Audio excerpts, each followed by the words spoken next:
Buen día, gentiles oyentes de este canal y de este video en particular.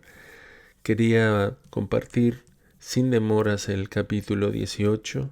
Algunos de ustedes, si escucharon el audio anterior que compartí, tenía algunas preguntas sobre un disclaimer que hacer antes de leer y me queda pendiente. Quiero hacer un disclaimer más formal, pensarlo un poco, pero mientras que estoy pensando no quiero estar reteniendo este audio que ya está hecho y sé que muchos de ustedes lo van a disfrutar, así que no hay razón para retenerlo, que sirva de disclaimer informal por ahora el audio que hice anteriormente y los excelentes comentarios que nutrieron muchísimo mi pensamiento, que hicieron un par de oyentes del canal allí.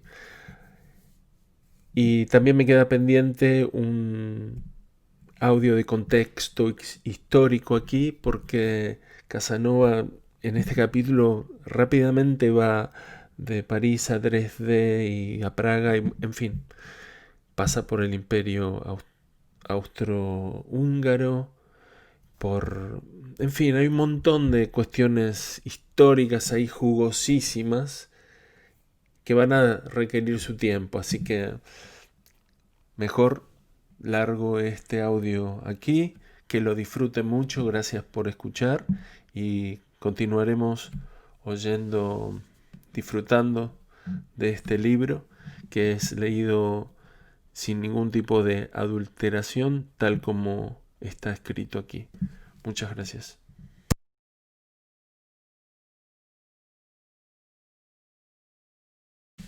Capítulo 18. El pintor de retratos, la bella Omorfi. Salgo de París, mi permanencia en Dresde, mi salida de esta ciudad, mi permanencia en Viena. José II, parto para Venecia. Encontrábame en la feria de San Lorenzo con mi amigo Patu cuando se le ocurrió la idea de cenar con una actriz de Flandes llamada Morphy, y me comprometió a tomar parte en la realización de su capricho. No me llamaba la atención aquella muchacha, pero como nada se rehúsa a un amigo, formé parte de la expedición accediendo a lo que quería. Después de haber cenado con la hermosa, Patu tuvo antojo de emplear la noche en más dulce ocupación, y no queriendo yo abandonarlo, pedí un sofá para pasar tranquilamente la noche. La Morphy tenía una hermana de unos 13 años que me dijo que si le daba 20 sueldos me cedería su cama. Se los concedí y heme instalado en un cuartucho donde por todo lecho encontré un jergón sobre 4 tablas. ¿Y tú llamas a esto un lecho, hija mía? Yo no tengo otro, caballero. Pues no lo quiero y no tendré que darte los 20 sueldos. ¿Pero pensás desnudaros? Sin duda. ¡Qué ocurrencia! Pero si no tenemos sábanas. ¿Entonces duermes vestida? Oh, nada de eso. Bueno, pues entonces acuéstate y te ganarás lo prometido. ¿Por qué queréis que me acueste? Quiero verte así. Pero no me haréis nada, ni la menor cosa. Acostóse sobre su pobre jergón, cubriéndose con una cortina vieja. En este estado desapareció la idea de sus harapos y no vi más que una perfecta belleza, pero quería apreciarla por entero. Disponíame a satisfacer mis deseos y ella opuso resistencia, pero un escudo le infundió docilidad, y no encontrando en ella más defecto que una absoluta falta de limpieza, púseme a lavarla yo mismo. Permíteme, querido lector, que te suponga partidario de una idea tan sencilla como natural, y es que la admiración, en el género de que se trata, implica indudablemente otra clase de aprobación. Felizmente encontré a la pequeña Morphy dispuesta a dejarme hacer todo cuanto quisiera, excepto aquello que más me interesaba. Me previno que no me lo permitiría porque, a juicio de su hermana, aquello valía 25 doblones. Yo le dije que en otra ocasión regatearíamos y ajustaríamos un punto tan importante, pero que por el momento lo dejaríamos intacto. Asegurada sobre este extremo, todo el resto lo puso a mi disposición y le encontré un talento perfecto, aunque precoz. La pequeña Elena entregó fielmente a su hermana el escudo que yo le había dado y le contó cómo lo había ganado. Antes de marcharme vino a decirme que, como necesitaba dinero, si yo quería, rebajaría algo. Le contesté riéndome que volvería a verla al día siguiente. Conté el suceso a Patu, quien me tachó de exagerado, y queriendo probarle que era perito en materia de belleza, le exigí que viese a Elena como yo la había visto. Convino que el cincel de Praxiteles no habría podido producir jamás nada más perfecto. Fui a verla a la noche siguiente, y no habiéndonos convenido sobre el precio, traté con su hermana que le daría 12 francos cada vez que fuera a verla y que ocuparíamos su cuarto, hasta que me diese la ocurrencia de darle 600 francos. La usura era grande, pero la Morphy era de raza griega y estaba por encima de vanos escrúpulos. No tuve intención de darle tal suma, porque no me creía recompensado de ella y por otra parte me bastaba lo obtenido. La hermana mayor me creía engañado, porque en 2 meses había gastado 300 francos sin haber hecho nada, y atribuía a avaricia mi dilación en decidirme. Vaya una avaricia. Tuve capricho de tener aquel magnífico cuerpo en pintura, y un pintor alemán me la retrató divinamente por 6 doblones. La posición que le hizo adoptar era maravillosa, admirable. Quedé loco de contento con este retrato que parecía hablar y escribí debajo Omorfi, palabra que no es homérica, pero que no deja de ser griega y significa hermosura. Pero, ¿quién puede conocer de antemano los secretos caminos del destino? Mi amigo Patu me manifestó deseo de tener una copia de este retrato. No se rehúsa a un amigo tan escaso servicio, y el mismo pintor se encargó de hacer la copia. Pero habiendo sido llamado a Versalles, enseñó este retrato entre muchos, y el señor de San Quintín lo encontró tan admirable que le faltó tiempo para ir a enseñarlo. Su Majestad Cristianísima, gran conocedor en la materia, quiso asegurarse por sus ojos de la fidelidad del pintor en la copia. El nieto de San Luis sabía para qué se tomaba este interés. El señor de San Quintín, el complaciente amigo del príncipe, fue, cual correspondía a su cargo, quien llevó a cabo este asunto. Cuando 2 días después la joven fue recibida por el rey, éste le preguntó si era griega, sacó de su bolsillo el retrato, miró a la pequeña y exclamó: «Jamás he visto nada tan parecido». No tardó en sentarse, tomó a la muchacha sobre sus rodillas y después de haberse asegurado por su real mano que el fruto no había sido cogido, le dio un beso. Omorfi miraba atentamente al rey y sonreía. «¿De qué te sonríes?» «De que os parecéis a la efigie de un escudo, como una gota de agua a otra». La joven y bella Omorfi puesto que el rey la llamó siempre así, agradó más al monarca por su candor sencillo y gentilezas que por su rara belleza, la más regular que recuerdo haber visto en mi vida. La instaló en una habitación de su parque de los ciervos, verdadero harén de aquel voluptuoso monarca y al que nadie podía tener acceso, a excepción de las damas presentadas a la corte. Al cabo de un año, la pequeña dio a luz un hijo cuyo paradero, como el de tantos otros, no se supo, porque durante el largo tiempo que vivió la reina María, nadie supo dónde fueron a parar los hijos naturales de Luis XV.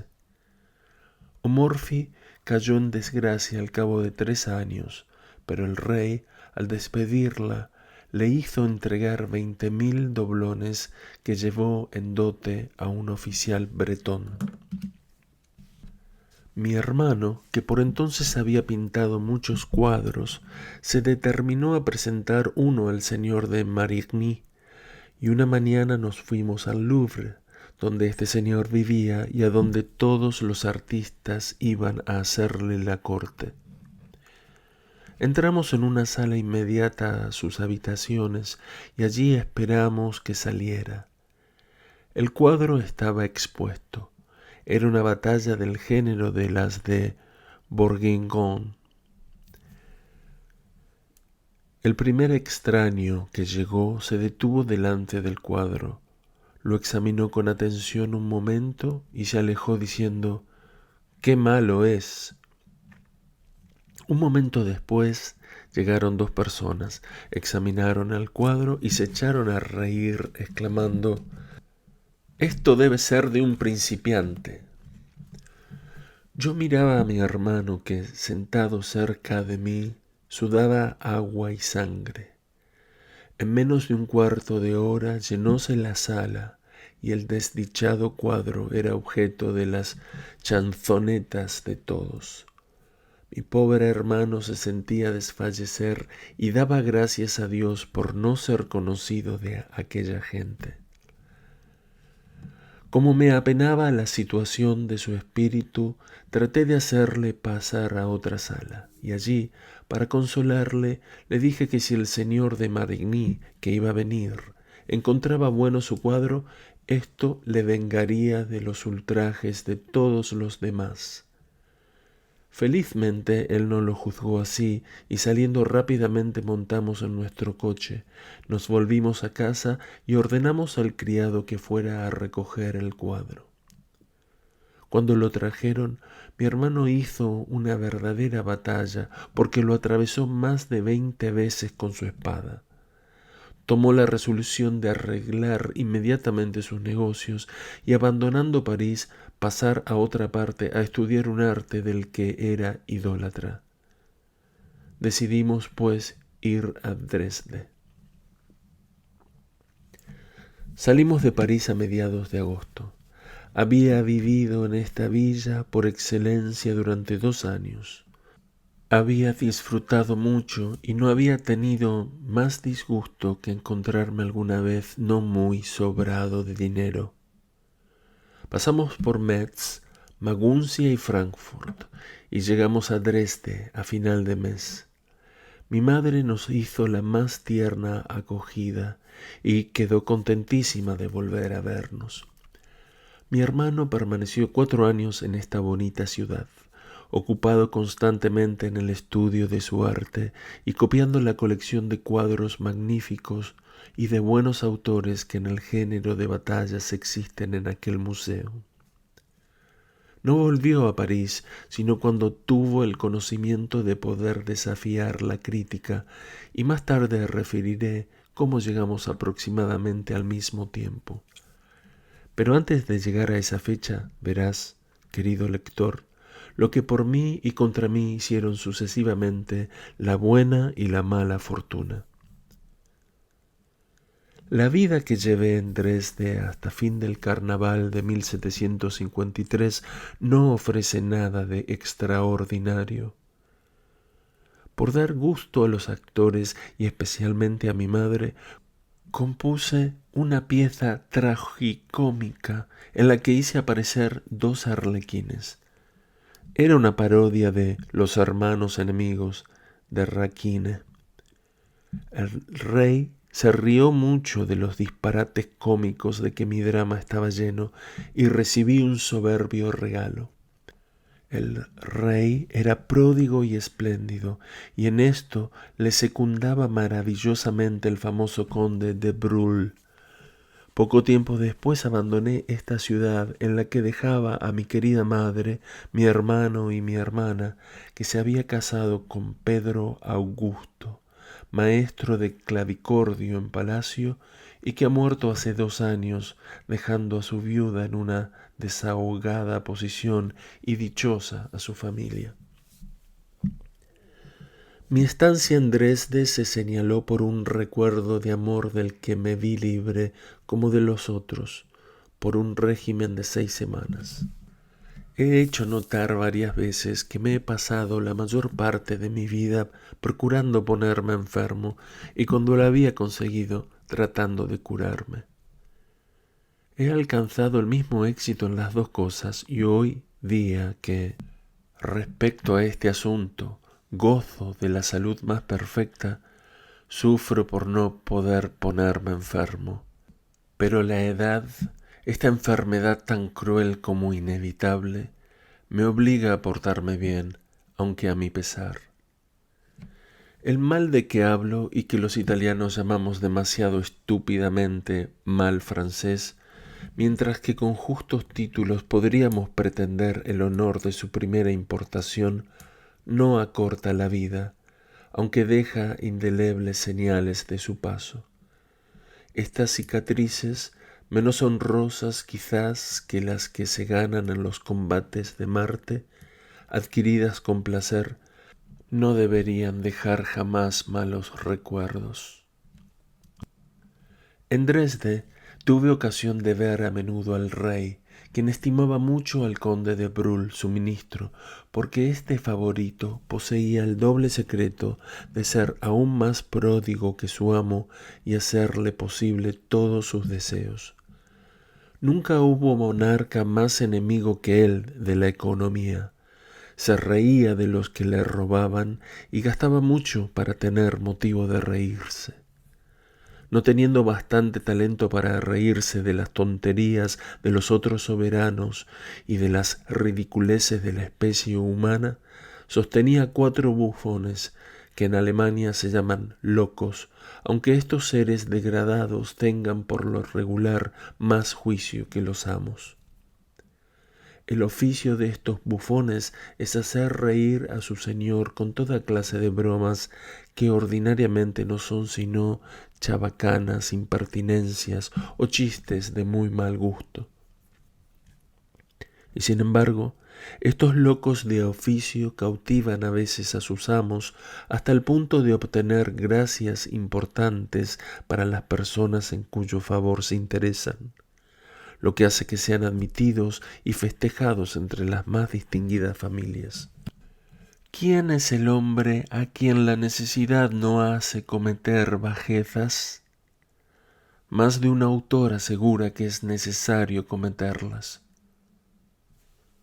Se dice equivocadamente que el conde de Brul fue la ruina de la Sajonia, porque no era sino el fiel ministro de las voluntades y pensamientos de su amo. La pobreza en que quedaron sus hijos justifica bastante la memoria de su padre. Dresde contaba con la corte más brillante que por entonces había en Europa, y allí florecían las artes como en ninguna otra parte. No se ocupaban aquellos cortesanos en aventuras galantes, porque no lo era el rey Augusto y los sajones no son de naturaleza de serlo, a menos que su soberano no les dé el ejemplo.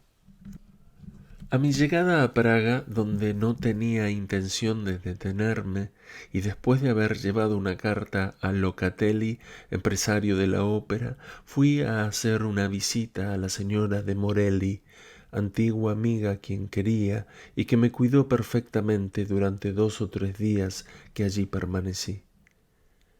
Llegué después a la capital de Austria, donde me encontré joven de 28 años, bien equipado, pero no muy abundante en dinero, lo que me obligaba a limitar mis gastos hasta la llegada de una letra de cambio que había girado contra el señor de Bragadino. La única carta de recomendación de que iba provista era del poeta Miguel Vaquea, de Dresde, y dirigida al ilustre abate Metastasio, a quien ardía en deseos de conocer.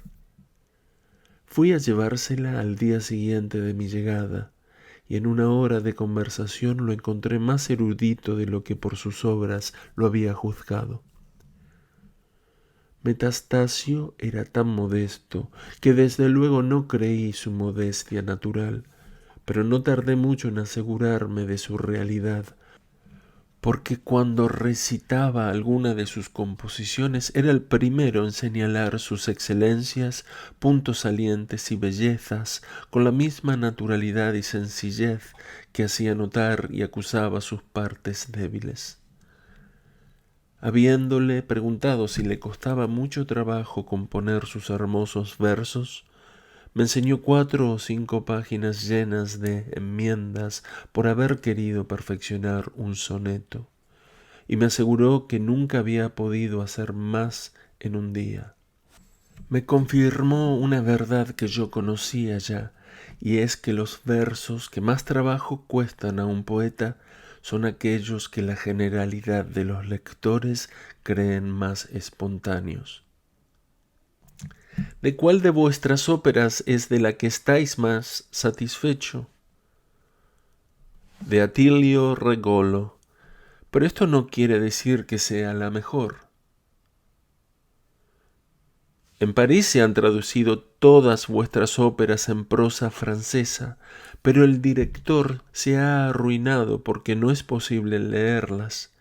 Esto demuestra la elevación y bondad de vuestra poesía. Hace muchos años que otro simple también se arruinó traduciendo en prosa francesa los hermosos versos de Ariosto. Me río de todos los que sostienen que una obra en prosa puede tener el derecho de pasar por un poema. También lo creo yo así como vos. Y tenéis razón. Me dijo enseguida que nunca había escrito un aria sin ponerla por sí mismo en música, pero que ordinariamente no hacía conocer a nadie su música. No sabiendo un día dónde ir y teniendo mucho deseo de divertirme, fui al ensayo de la ópera que se iba a representar después de Pascuas y allí encontré a Bodin, primer bailarín que se había casado con la hermosa Geoffroy y a quien yo había visto en Turín. También encontré allí mismo a Campioni, marido de la bella Ancilla. Me dijo que se había visto obligado a divorciarse porque ella lo deshonraba públicamente. Este Campioni era a la vez un gran bailarín y un excelente actor. Me hospedé juntamente con él. Todo era hermoso en Viena. Había mucho dinero y mucho lujo, pero la hipocresía de la reina hacía muy difíciles, sobre todo para los extranjeros, los placeres de Citerea. Una legión de viles espías, a quienes se daba el pomposo título de comisarios de la castidad, eran los implacables verdugos de aquellas pobres muchachas.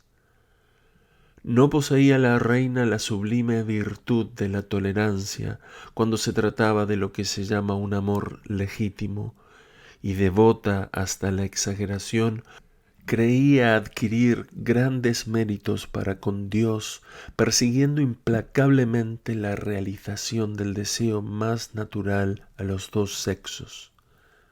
teniendo entre sus imperiales manos el registro de los pecados mortales, creyó que podía disimular sobre 6 y no castigar sino el de la lujuria, que juzgaba imperdonable.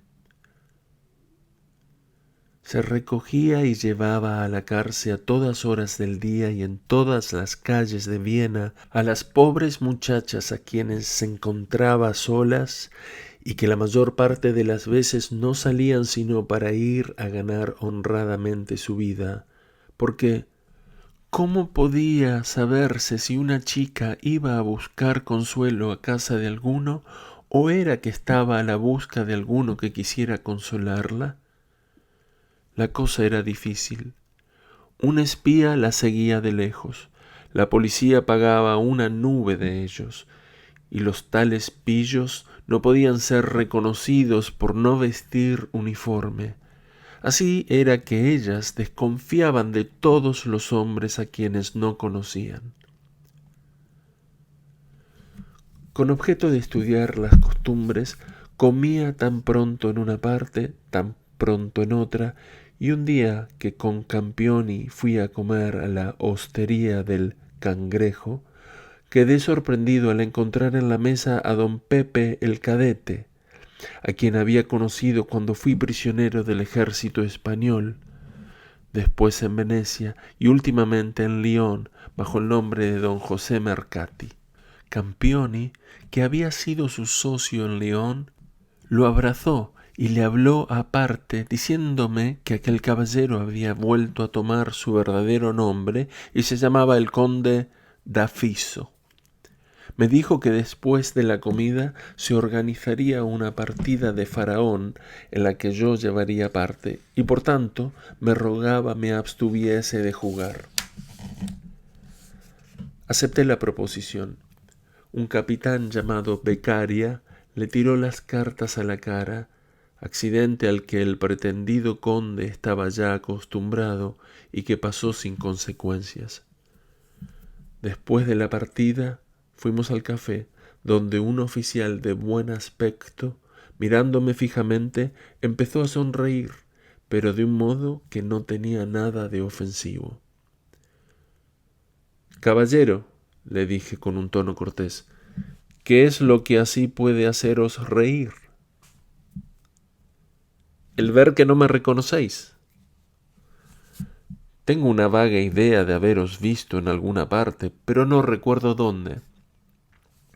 «Hace 9 años que por orden del príncipe Lobkowitz os conduje a la puerta de Rímini». «¿Luego vos sois el barón de Weiss?» «Precisamente el mismo». Nos abrazamos y me hizo 1000 protestas de amistad, ofreciéndome a procurarme en Viena todas las distracciones y placeres que de él dependieran. Me guardé muy bien de rehusarlo, y la misma noche me presentó a una condesa en cuya casa hice el conocimiento del abate Testagrossa, a quien se le llamaba Cabeza Gorda. Era ministro del duque de Módena, muy apreciado en la corte porque había negociado el matrimonio del archiduque con doña Beatriz de Este. También conocí allí al conde Rockendorf y al conde Sarotin, y a muchas nobles señoritas, así como también a una baronesa que ya había pasado del límite de su esplendor, pero que podía aún agradar. Se cenó y me dieron el título de barón. Yo me apresuré a decir que no lo era y que no poseía título alguno. «Es preciso que seáis algo», se me dijo, «y no podráis ser menos que varón. Necesitáis aveniros a serlo si queréis ser admitido en la sociedad de Viena». «Seámoslo, pues que nada cuesta y ningún mal reporta». No tardó la baronesa en darme a entender que me hallaba a su gusto y que me agradecería y le gustaría que le hiciese la corte. Desde el día siguiente comencé a visitarla y me dijo que si me gustaba el juego, que fuera por las noches a su casa. En ella conocí muchos jugadores y 3 o 4 señoritas que sin temor a los comisarios de castidad eran aficionadas al culto de Venus y no creían perjudicar su nobleza admitiendo algunos regalos a cambio de sus complacencias. Entonces comprendí que los señores comisarios no eran molestos y atrevidos más que para aquellas que tenían la desgracia de no frecuentar buenas casas. Habiéndome autorizado la baronesa a presentarle mis amigos, si los tenía, conduje a su casa al barón de Weiss, a Campioni y a Dafiso. Este último jugó, llevó la banca y ganó muy buenas cantidades. Tramontino, a quien yo había conocido allí también, le presentó a su mujer, llamada la señora Tassi, y por mediación de Dafiso hizo el excelente conocimiento del príncipe de Sajonia, Casa Hidalburgo. Este fue el origen de la fortuna de aquel príncipe falsificado, porque Tramontino se asoció con él en todas las grandes partidas de juego y logró que su mujer le comprometiera a que el duque le hiciese nombrar desde luego capitán al servicio de sus majestades imperiales y reales. 3 semanas después, Daficio vestía ya el uniforme y ostentaba las insignias de este empleo. A mi marcha de Viena era dueño de 100.000 florines. A sus majestades les gustaba el juego, pero no para tomar parte en él como víctimas. El emperador hacía poner una banca. Era un príncipe que amaba la economía. Yo lo vi de gran uniforme y me sorprendió mucho verlo vestido a la española. Me parecía ver a Carlos V, que estableció esa costumbre que aún subsiste, aunque después de él no hubo ningún emperador español, y Francisco I no tuvo nada común con España. Más tarde vi el mismo capricho en Polonia y en las fiestas de la coronación de Stanislao Augusto Poniatowski. Y los viejos palaciegos lloraban de despecho al ver este traje. Pero era preciso poner al mal tiempo buena cara, porque bajo el despotismo ruso no les quedaba más recurso que resignarse. El emperador Francisco I era guapo, y yo lo hubiera encontrado la fisonomía hermosa, lo mismo vestido de pastor que de monarca. Tenía para su mujer todos los miramientos posibles y no le impedía entrampar al Estado, puesto que tenía el arte de hacerse su acreedor. Favorecía el comercio porque le servía para llenar su gaveta. Era galante, pero la emperatriz, que siempre le daba el nombre de señor, disimulaba porque no quería que la sociedad creyese que sus encantos no bastaban a cautivar a su augusto esposo, tanto más cuanto que generalmente se alababa la belleza de su numerosa familia. Todas las archiduquesas, excepto la mayor, me parecieron hermosas. De los varones no tuve ocasión de conocer más que al primogénito, cuya fisonomía encontré desgraciada, contra la opinión del abate Cabeza Gorda, que se preciaba de ser fisonomista. Encantado de mi permanencia en Viena y de los placeres que disfrutaba con aquellas hermosas señoritas a quienes conocí en casa de la baronesa, pensaba partir de esta bonita ciudad cuando el barón de Weiss me encontró en la fiesta de la boda del conde Durazzo y me comprometió para una comilona en los jardines de Schönbrunn. Asistí, pues, y fui tan poco sobrio que volví a Viena con una indigestión tan fuerte que en 24 horas me vi a las puertas del otro mundo. Tuve que hacer uso de la última partícula de genio que mi languidez me dejaba para lograr salvar la vida. Campión y los señores Roquefort y Sarotín estaban junto a mi lecho. Sarotín, que me había concedido una gran amistad, había venido con un médico, aunque yo había declarado terminantemente que no quería ninguno. Este nuevo doctor Sangredo, creyendo valerse del despotismo de su arte, había hecho venir a un cirujano que, contra mi voluntad, iba a sangrarme. A medio morir, y no sé por qué inspiración, abrí los ojos y vi a mi hombre, lanceta en mano y dispuesto a abrirme la vena. «No, no», dije yo retirando lánguidamente mi brazo, pero queriendo el muy verdugo darme, según decía el médico, la vida a pesar mío, me cogió nuevamente el brazo. En aquel momento sentí aumentar mis fuerzas y extendiendo el brazo agarré una de mis pistolas y de un balanzo le arranqué un rizo de su pelo. Esto fue bastante para hacer que todo el mundo despejara el campo, a excepción de mi fiel criada, que no me abandonó y me dejó beber tanta agua como yo apetecía. Al cuarto día estaba completamente restablecido. Mi aventura divirtió grandemente a todos los desocupados de Viena durante muchos días, y el abate Cabeza Gorda me aseguró que si yo hubiera matado al pobre cirujano, hubiera quedado bien muerto y nada más, porque los testigos hubieran declarado la verdad. En la ópera mucha gente quiso conocerme y se me miraba como un hombre que se había defendido de la muerte a pistoletazos. Partí de Viena en posta después de haberme despedido de mis amigos y de mis amigas, y al cuarto día pernocté ya en Trieste. Al día siguiente me embarqué para Venecia, a donde llegué al mediodía de la antevíspera de la Ascensión. Tuve la dicha de abrazar, después de 3 años de ausencia, a mi adorable protector, el señor de Bragadino, y a sus 2 inseparables amigos, que se felicitaron de verme de vuelta en tan perfecto estado de salud y tan bien equipado.